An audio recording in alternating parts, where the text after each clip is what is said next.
Hello అండి అందరికీ welcome to SMS channel. నేను ఇక్కడ మా స్టైల్లో చిన్నుల్లిపాయలతో పులుసు ఎలా చేసుకోవాలో చూపిస్తానండి. ముందుగా స్టవ్ ఆన్ చేసి ఒక కడాయి పెట్టుకొని ఆయిల్ యాడ్ చేసుకొని హీట్ అవ్వనివ్వాలండి.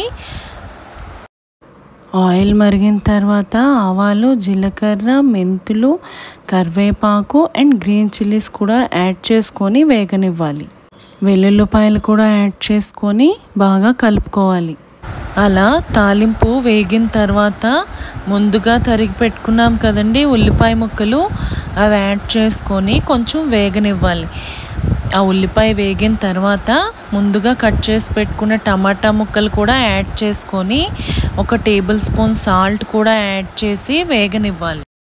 అవి కొంచెం వేగిన తర్వాత 1/2 టేబుల్ స్పూన్ పసుపు యాడ్ చేసుకొని బాగా కలుపుకొని 10 to 15 మినిట్స్ పాటు లిడ్ క్లోజ్ చేసి ఉడకనివ్వాలి. చూడండి, మన ముక్కలు సాఫ్ట్ అయిపోయాయి.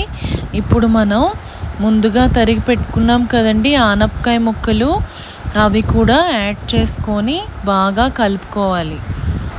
కలుపుకున్న తర్వాత 10 నిమిషాల పాటు లిడ్ క్లోజ్ చేసి ఆ ముక్కలు మగ్గనివ్వాలి. మగ్గిన తర్వాత 1 టేబుల్ స్పూన్ జీరా పౌడర్ కూడా యాడ్ చేసుకొని, నేను ఇక్కడ చూడండి వీడియోలో యాడ్ చేస్తున్నాను, ఈ విధంగా యాడ్ చేసుకొని కలిపి 10 మినిట్స్ పాటు వేగనివ్వాలి. 1 టేబుల్ స్పూన్ కారం కూడా యాడ్ చేసుకోవాలి. ఇప్పుడు ఇవి వేగిన తర్వాత మన చిన్నుల్లిపాయలు ఉన్నాయి కదండి, అవి మనం యాడ్ చేసుకొని ఆయిల్లో ఫ్రై అవ్వనివ్వాలి. ఈ చిన్నుల్లిపాయలేనండి మెయిన్ ఇంగ్రీడియంట్స్ ఇందులో. ఆనియన్స్ అన్నీ యాడ్ చేసుకొని బాగా కలిపి 15 to 20 మినిట్స్ పాటు లిడ్ క్లోజ్ చేసి వేగనివ్వాలి. 10 నిమిషాల తర్వాత లిడ్ ఓపెన్ చేసి నేను ఇక్కడ మెంతి పొడి కూడా యాడ్ చేసుకుంటున్నానండి. పులుసులు చేసినప్పుడు మెంతి పొడి యాడ్ చేస్తే చాలా టేస్టీగా ఉంటుంది. నేను ఇక్కడ 1/2 టేబుల్ స్పూన్ వరకు మెంతి పొడి యాడ్ చేసి వేపుకుంటున్నాను.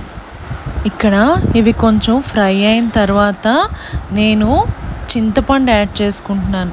మేము చింతపండు ఆల్రెడీ ఇంట్లో గుజ్జు చేసి స్టోర్ చేసుకుంటున్నాం. చూడండి, నేను ఇక్కడ యాడ్ చేస్తున్నాను.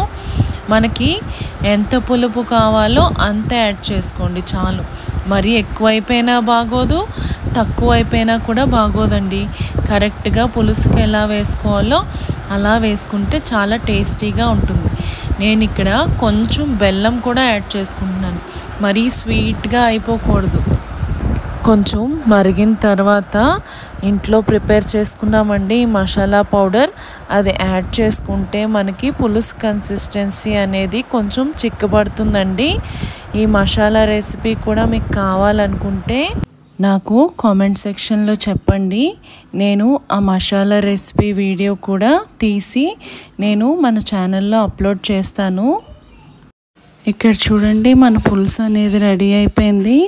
ఇప్పుడు సర్వింగ్ బౌల్లోకి తీసేసుకొని వేడివేడి అన్నంలో తింటే బాగుంటుందండి ఇది. నేను ఇక్కడ చూడండి కొత్తిమీరతో ఇలా గార్నిష్ చేసుకుంటున్నాను. మీరు కూడా ఈ రెసిపీని ట్రై చేసి ఎలా వచ్చిందో నాకు కామెంట్ సెక్షన్లో చెప్పండి. Thank you for watching.